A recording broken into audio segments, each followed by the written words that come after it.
Karen always had something to complain about. If it wasn't my fence height, it was the sound of my tractor, or the fact that my cows smelled like cows. But this time, she outdid herself. She actually reported my ranch to the county because I had, in her words, too much land. I didn't believe it at first. Then, one morning, a pair of county deputies pulled up. "Sir," one of them said, clearly embarrassed, "we got a complaint about, land overuse." I frowned. Land overuse? What does that even mean? The deputy sighed. "Apparently your ranch exceeds the HOA's recommended acreage." I laughed so hard I nearly fell over. "Buddy, the HOA doesn't own an acre of my land. I bought this ranch fair and square." "Yeah, we know," the deputy said, shaking his head. "But policy says we still have to check the complaint." Karen came marching down my drive right then, smug as ever. "Officers, finally, you need to cite him. This much property isn't legal inside our neighborhood. Tear it down, reduce it, something. It's lowering our values." The deputies looked at her like she'd grown two heads. "Ma'am," one said slowly, "owning a lot of land isn't illegal." Karen folded her arms. "Yes, it is. The HOA covenants clearly state no one can control more than 2 acres. And he has over 50. "Ma'am," the deputy said firmly, "HOA rules are not laws." Karen's face turned red.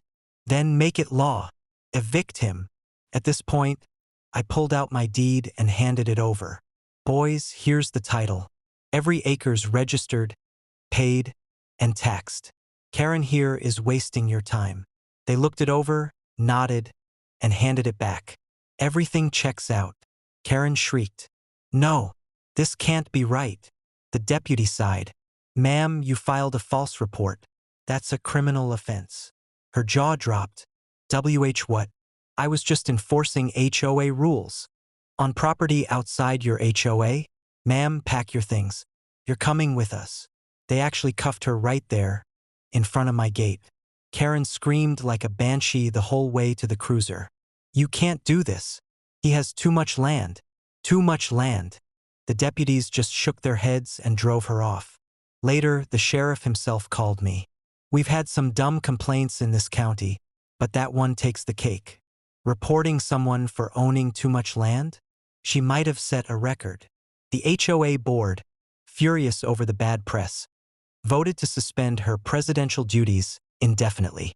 Now, whenever I see Karen at the grocery store, she avoids me like the plague, which is fine. I've got all the space in the world to enjoy without her meddling. She thought she could take my land with a phone call. Instead, she nearly lost her freedom. Last year, I had to spend 6 months overseas for work.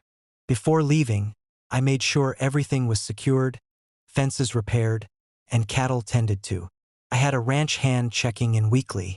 Everything was in order. But when I returned, I didn't recognize my own land. Where my fields once stretched, there were rows of cookie-cutter houses, sidewalks, streetlights, driveways, and bright banners that read, "Welcome to Oak Ridge Estates, Phase 2. 138 brand new homes, built directly on my property." I nearly ran my truck off the road. I stormed straight to the HOA clubhouse, where Karen, the president, was sipping iced tea like a queen on her throne.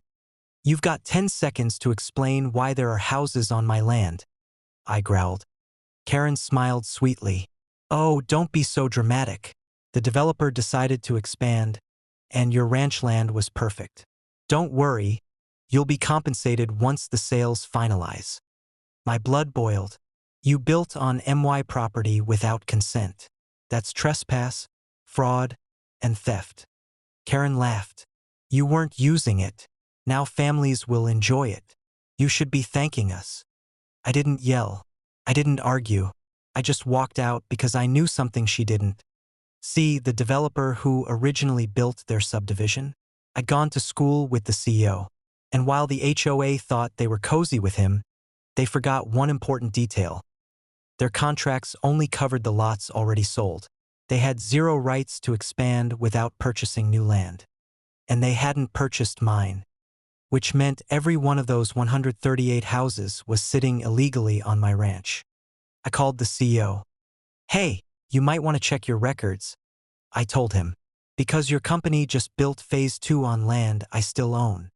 There was silence on the other end of the line, followed by a panicked, "What?" I sent him the deed, the surveys, and the aerial photos. Within hours, his legal team descended on the HOA like a pack of wolves.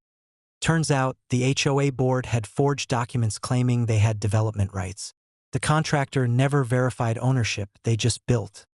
That single mistake triggered one of the biggest lawsuits in county history. The HOA was sued for fraud. The developer sued them for damages. Homebuyers sued them for selling illegal lots. And me?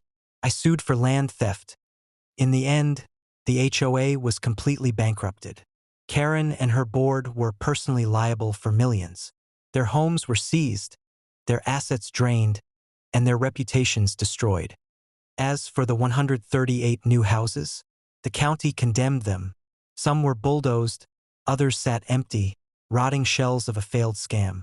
My ranch hand and I tore down the cheap sidewalks and fences, and I reclaimed my land. Today, when I drive past that part of my ranch, it's peaceful again, just wide, open fields. A few remnants of driveways poke through the grass like scars, reminders of what Karen and her HOA tried to steal. They thought they could take my land while I was away. Instead, they lost everything, while I gained one of the most ironclad property rights cases in county history. My ranch stood long before their HOA, and it'll still be here long after they're gone.